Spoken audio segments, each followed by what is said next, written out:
মাঝে মাঝে ফুলগুলো না উকি দেয়, কারণ অনেক দিন হয়ে গেছে মানে ফুল আসছিল না, আবার হঠাৎ করে ফুল এসছে।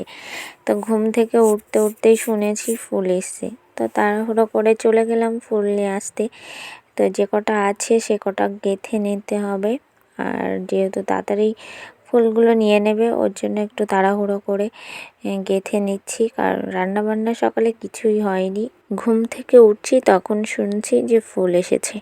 তো ওই টাইমে বলো তো কী করা যায়? অতটা দৌড়াদৌড়ি করে সব কিছু কি করা যায়? রান্নাটা তো একেবারেই নয় না। তো আমি বাসি ঘর উঠানটা ঝাড় দিয়ে চলে গেলাম ফুল আনতে। দেখো আমার কি অবস্থা, পুরো মাথাটা একটু আঁচড়াতে পারিনি, সারা রাত মাথা যন্ত্রণা করেছে।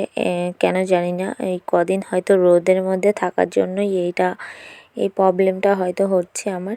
তো এই যে আগের দিন যে সর্ষে রোদ্দুরে দিয়েছিলাম, তো আজকে যে ফুলের কাঁটা, মানে সেই সর্ষের যে কাঁটাগুলো গ্রামের ভাষায় যেটা আমরা বলে থাকি, তো সেই সর্ষের কাঁটাগুলো আজকে আমি মেলে দিচ্ছি। রোদ ভালোই উঠেছে, কিন্তু এই আগের দিন কী হয় বলো তো, বিকালবেলাতে না আমি গোবর দিয়ে রেখেছিলাম উঠানে, তো গোবর দিয়ে ভালো করে লেপে দিয়েছিলাম। আর যে জন্য যে সর্ষেগুলো তো অনেকটাই ছোট ছোট, তুলতেও সুবিধা হবে। আর যদি না লেপা থাকে না সেই উঠানটা, তাহলে কিন্তু একদম মানে এদিক ওদিক গড়িয়ে চলে যায়। তো দেখো আমি দুপুরবেলা রান্না করেছি, এটা হচ্ছে টমেটোর ঝাল। দেখো কতটুকু, একার জন্য আর কত রান্না করা যায় বলো। আর রান্না করেছি ডিমের ঝোল। তো এটাই হচ্ছে দুপুরের লাঞ্চ, আর রাতের ডিনারও হয়ে যাবে। তা দেখো কতটা, আর কি বলো তো, খেতেও কিন্তু দারুণ হয়েছিল।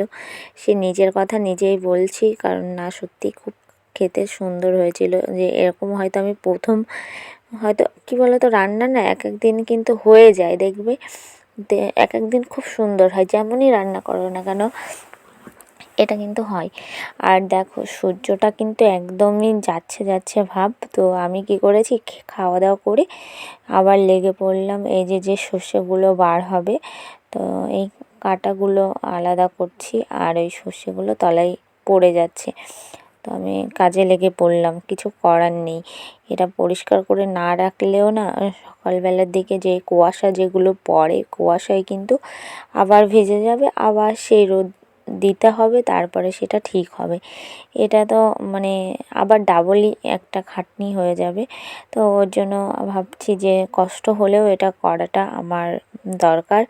তো আমি দেখো আস্তে আস্তে আর কাজ করলে না দেখবে শরীর মন সবটাই ভালো থাকে, কিন্তু রাত শেষে বা মানে এই যে কাজের যে টাইমটা, তখন যদি তুমি কিছু নাও বোঝো, দেখবে পরে যখন একটু রেস্ট নিতে যাবে তখন কিন্তু কষ্টটা বোঝা যায়।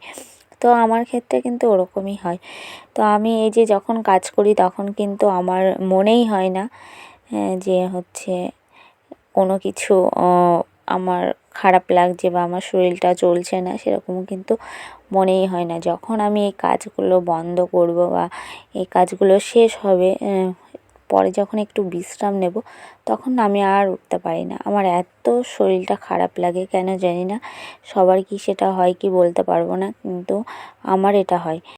ওইদিকে গুছিয়ে নিয়েছি আর এখন এইদিকে এসেছি। এইদিকে এসে দেখি উঠানটা দেখতে খুব খারাপ লাগছিল, তা ওই কাঁটাগুলো একদিকে সাইড করে এই উঠানটাও গোবর দিয়ে লেপে দিলাম, তারপরে স্নান করে নিলাম, কারণ প্রচুর ধুলো ছিল, আর ধুলোয় না অনেক চুলকায়। তো ভাবছি ওর জন্য স্নান করে নিলাম, আর ফ্রেশ ফ্রেশ লাগছে। আর অতটা ধুলোবালির কাজ করে না স্নান না করলে এমনি খারাপ লাগে। তো আজকে মনে হচ্ছে আমার গলাটা ব্যথা হবে, তাই এখন থেকেই আমার গলাটা ব্যথা করছে। তো এই আজকের ভিডিওটা এতটুকুই রাখছি, পরে আবার দেখা হবে।